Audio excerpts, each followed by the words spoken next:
प्यारे विद्यार्थियों, साडे यूट्यूब चैनल GSS स्कूलरिया मानसा विच तुहाडा बहुत बहुत स्वागत है।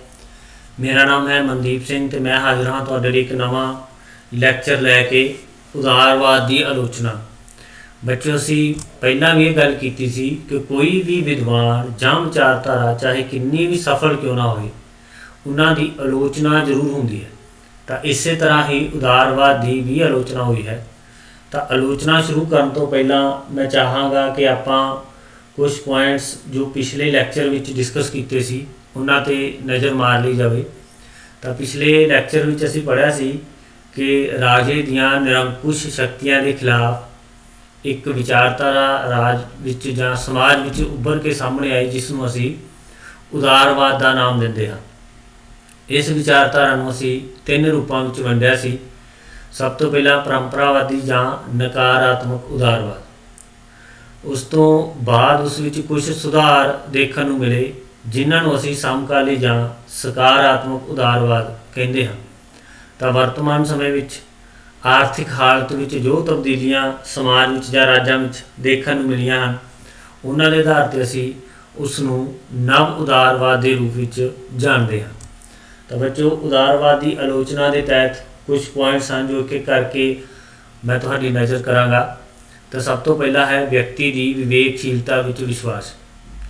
बच्चों, उदारवादी विद्वान व्यक्ति की विवेकशीलता विच ज़्यादा विश्वास करते सन।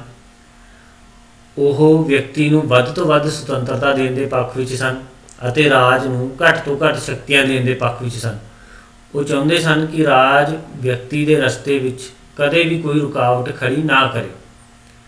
पर बच्चों, सारे व्यक्ति समान नहीं होंगे तो समाज विच हर तरह के लोग रहिंदे हैं। जिथे चंगे व्यक्ति होंदे हैं उत्थे माड़े भी होंदे हैं, जिन्हों कंट्रोल करना या नियमित करना जरूरी होंदा है। इसलिए उदारवादी व्यक्ति की विवेकशीलता विच कुछ ज़्यादा ही विश्वास करते हैं। राज संबंधी गलत विचार। उदारवादी विद्वान राज नूं एक बनावटी संस्था मानते सन। ਉਹ ਰਾਜ ਨੂੰ ਘੱਟ ਤੋਂ ਘੱਟ ਸ਼ਕਤੀਆਂ ਦੇਣ ਦੇ ਪੱਖ ਵਿੱਚ ਸਨ। ਉਹ ਰਾਜ ਨੂੰ ਜ਼ਰੂਰੀ ਬੁਰਾਈ ਮੰਨਦੇ ਸਨ। ਪਰ ਕੁਝ ਵਿਦਵਾਨਾਂ ਦਾ ਮੰਨਣਾ ਹੈ ਕਿ ਰਾਜ ਬਨਾਵਟੀ ਸੰਸਥਾ ਨਹੀਂ ਹੈ। ਰਾਜ ਦਾ ਵਿਕਾਸ ਹੋਇਆ ਹੈ। ਵਿਅਕਤੀ ਨੇ ਆਪਣੀਆਂ ਲੋੜਾਂ ਮੁਤਾਬਕ ਹੌਲੀ ਹੌਲੀ ਰਾਜ ਦਾ ਵਿਕਾਸ ਕੀਤਾ ਹੈ। ਜੇਕਰ ਰਾਜ ਦੀ ਲੋੜ ਨਾ ਹੁੰਦੀ ਤਾਂ ਇਹ ਸੰਸਥਾ ਪੈਦਾ ਵੀ ਨਹੀਂ ਹੋਣੀ ਸੀ। इस करके अज के समाज के विच राज तो बिना असी समाज की कल्पना नहीं कर सकते।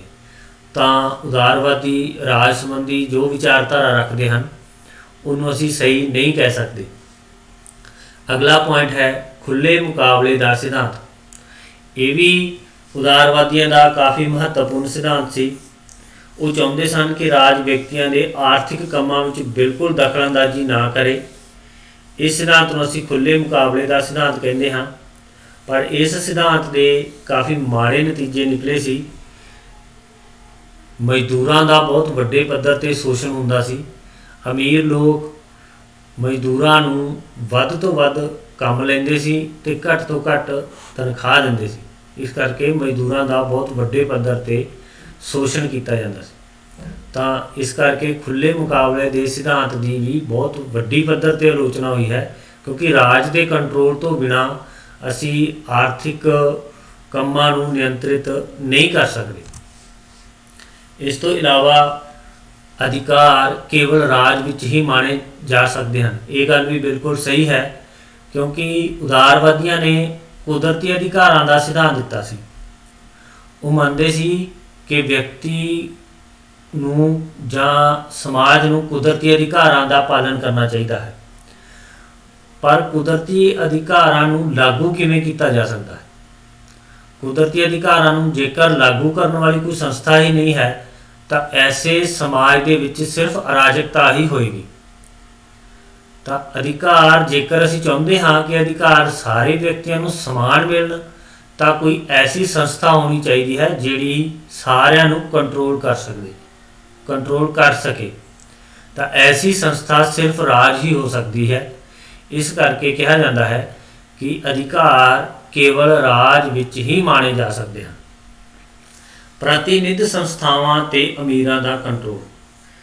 ਉਦਾਰਵਾਦੀਆਂ ਨੇ ਪ੍ਰਤੀਨਿਧਾਤਮਕ ਲੋਕਤੰਤਰ ਦੀ ਗੱਲ ਕੀਤੀ ਸੀ ਕਿ ਸਰਕਾਰ ਲੋਕਾਂ ਦੁਆਰਾ ਚੁਣੀ ਹੋਈ ਹੋਣੀ ਚਾਹੀਦੀ ਹੈ। ਪਰ ਜੇਕਰ ਦੇਖਿਆ ਜਾਏ ਤਾਂ ਪ੍ਰਤੀਨਿਧ ਸੰਸਥਾਵਾਂ 'ਤੇ ਸਿਰਫ ਅਮੀਰਾਂ ਦਾ ਹੀ ਕੰਟਰੋਲ ਹੁੰਦਾ ਹੈ, ਕਿਉਂਕਿ ਆਪਣੇ ਪ੍ਰਤੀਨਿਧ ਖੜੇ ਕਰਨਾ, ਚੋਣਾਂ ਲੜਨਾ ਇਹ ਗਰੀਬ ਵਿਅਕਤੀ ਦੇ ਵੱਸ ਦੀ ਗੱਲ ਨਹੀਂ ਹੁੰਦੀ। ਤਾਂ ਜੇਕਰ ਅਮੀਰ ਵਿਅਕਤੀ ਚੋਣਾਂ 'ਚ ਖੜੇ ਹੋਣਗੇ, ਉਹ ਜਿੱਤਣਗੇ, ਤਾਂ ਸਾਰੀਆਂ ਰਾਜਨੀਤਿਕ ਸੰਸਥਾਵਾਂ ਦੇ ਉੱਤੇ ਅਮੀਰਾਂ ਦਾ ਹੀ ਕੰਟਰੋਲ ਹੋਏਗਾ। ਸੋ ਇਸ ਆਧਾਰ 'ਤੇ ਉਦਾਰਵਾਦੀਆਂ ਦੇ ਇਸ ਸਿਧਾਂਤ ਦੀ ਵੀ ਆਲੋਚਨਾ ਕੀਤੀ ਜਾਂਦੀ ਹੈ। ਨਿੱਜੀ ਸੰਪत्ति शोषण ਦਾ ਸਾਧਨ। ਤਾਂ ਜੋ ਨਿੱਜੀ ਸੰਪत्ति ਹੈ ਬੱਚਿਓ, ਕਿਉਂਕਿ ਨਿੱਜੀ ਸੰਪत्ति ਵਿਅਕਤੀ ਦੀ ਖੁਦ ਦੀ ਮਾਲਕੀਅਤ ਹੁੰਦੀ ਹੈ, ਤਾਂ ਉਹ ਵੱਧ ਤੋਂ ਵੱਧ ਉਸ ਤੋਂ ਪ੍ਰੋਫਿਟ ਕਮਾਉਣਾ ਚਾਹੁੰਦਾ ਹੈ, ਜਿਹੜੀ ਦੂਜਿਆਂ ਦੇ ਸ਼ੋਸ਼ਣ ਦਾ ਕਾਰਨ ਬਣਦੀ ਹੈ। ਜੋ ਪਹਿਲਾਂ ਅਸੀਂ ਪੁਆਇੰਟ ਪੜ੍ਹਿਆ ਸੀ ਕਿ ਖੁੱਲ੍ਹੇ ਮੁਕਾਬਲੇ ਦਾ ਵਿਰੋਧ, ਉਸੇ ਤਰ੍ਹਾਂ ਨਿੱਜੀ ਸੰਪत्ति ਵੀ ਇੱਕ ਸ਼ੋਸ਼ਣ ਦਾ ਸਾਧਨ ਹੈ। ਇਸ ਵਿੱਚ ਜੋ ਅਮੀਰ ਹਨ ਉਹ ਗਰੀਬਾਂ ਦਾ ਸ਼ੋਸ਼ਣ ਕਰਦੇ ਹਨ। ਇਸ ਕਰਕੇ ਨਿੱਜੀ ਸੰਪत्ति ਦੇ ਖਿਲਾਫ ਮਾਰਕਸਵਾਦ ਨਾਮ ਦੀ ਵਿਚਾਰਧਾਰਾ ਉੱਭਰ ਕੇ ਸਾਹਮਣੇ ਆਈ ਸੀ, ਜਿਨ੍ਹਾਂ ਨੇ ਨਿੱਜੀ ਸੰਪत्ति ਦਾ ਸਖਤ ਵਿਰੋਧ ਕੀਤਾ ਹੈ। ਅਗਲਾ ਪੁਆਇੰਟ ਹੈ ਬੱਚਿਓ ਸੁਤੰਤਰਤਾ ਦੇ ਗਲਤ ਅਰਥ। ਤਾਂ ਉਦਾਰਵਾਦੀ ਵਿਦਵਾਨ ਵਿਅਕਤੀ ਨੂੰ ਵੱਧ ਤੋਂ ਵੱਧ ਸੁਤੰਤਰਤਾ ਦੇਣ ਦੇ ਪੱਖ ਵਿੱਚ ਹਨ, ਪਰੰਤੂ ਉਹਨਾਂ ਨੇ ਸੁਤੰਤਰਤਾ ਦੇ ਬਿਲਕੁਲ ਗਲਤ ਅਰਥ ਲਏ ਹਨ, ਕਿਉਂਕਿ ਜਿਹੜੀ ਸੁਤੰਤਰਤਾ ਉਹ ਚਾਹੁੰਦੇ ਹਨ, ਐਸੀ ਸੁਤੰਤਰਤਾ ਵਿੱਚ ਸਿਰਫ ਅਰਾਜਕਤਾ ਹੀ ਫੈਲੇਗੀ। ਕਿਉਂਕਿ ਜੇਕਰ ਅਸੀਂ ਚਾਹੁੰਦੇ ਹਾਂ ਕਿ ਸਾਰਿਆਂ ਨੂੰ ਸੁਤੰਤਰਤਾ ਮਿਲੇ, ਤਾਂ ਉਹਦੇ ਲਈ ਸੁਤੰਤਰਤਾ 'ਤੇ ਰੋਕਾਂ ਹੋਣੀਆਂ ਜ਼ਰੂਰੀ ਹਨ, ਜੋ ਰਾਜ ਵਿੱਚ ਰਹਿ ਕੇ ਹੀ ਸੰਭਵ ਹੈ। ਪਰੰਤੂ ਉਦਾਰਵਾਦੀ ਰਾਜ ਨੂੰ ਘੱਟ ਤੋਂ ਘੱਟ ਸ਼ਕਤੀਆਂ ਦੇਣ ਦੇ ਪੱਖ 'ਚ ਸਨ। ਇਸ ਕਰਕੇ ਉਹਨਾਂ ਨੇ ਸੁਤੰਤਰਤਾ ਦੇ ਅਰਥ ਗਲਤ ਲਏ ਹਨ। ਸ਼ਕਤੀਆਂ ਦਾ ਵਿਕੇਂਦਰੀਕਰਨ।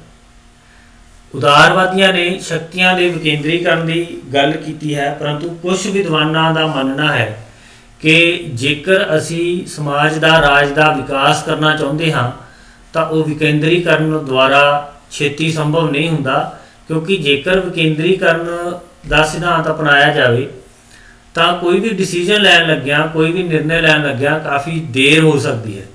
ਪਰੰਤੂ ਜੇਕਰ ਕੇਂਦਰੀਕਰਨ ਦੀ ਨੀਤੀ ਦਾ ਪਾਲਣ ਕੀਤਾ ਜਾਵੇ ਤਾਂ ਬੜੀ ਆਸਾਨੀ ਨਾਲ ਤੇ ਜਲਦੀ ਡਿਸੀਜਨ ਜਾਂ ਨਿਰਣੇ ਲਏ ਜਾ ਸਕਦੇ ਹਨ। ਇਸ ਕਰਕੇ ਕੁਝ ਵਿਦਵਾਨਾਂ ਨੇ ਉਦਾਰਵਾਦੀਆਂ ਦੁਆਰਾ ਦਿੱਤੇ ਸ਼ਕਤੀਆਂ ਦੇ ਵਿਕੇਂਦਰੀਕਰਨ ਦੇ ਸਿਧਾਂਤ ਦੀ ਵੀ ਆਲੋਚਨਾ ਕੀਤੀ ਹੈ। ਤਾਂ ਬੱਚਿਓ ਇਹ ਸੀ ਉਦਾਰਵਾਦ ਦੀ ਆਲੋਚਨਾ। ਮੈਨੂੰ ਉਮੀਦ ਹੈ ਕਿ ਤੁਹਾਨੂੰ ਕੁਝ ਸਿੱਖਣ ਨੂੰ ਮਿਲਿਆ ਹੋਵੇਗਾ। ਬਹੁਤ ਬਹੁਤ ਧੰਨਵਾਦ।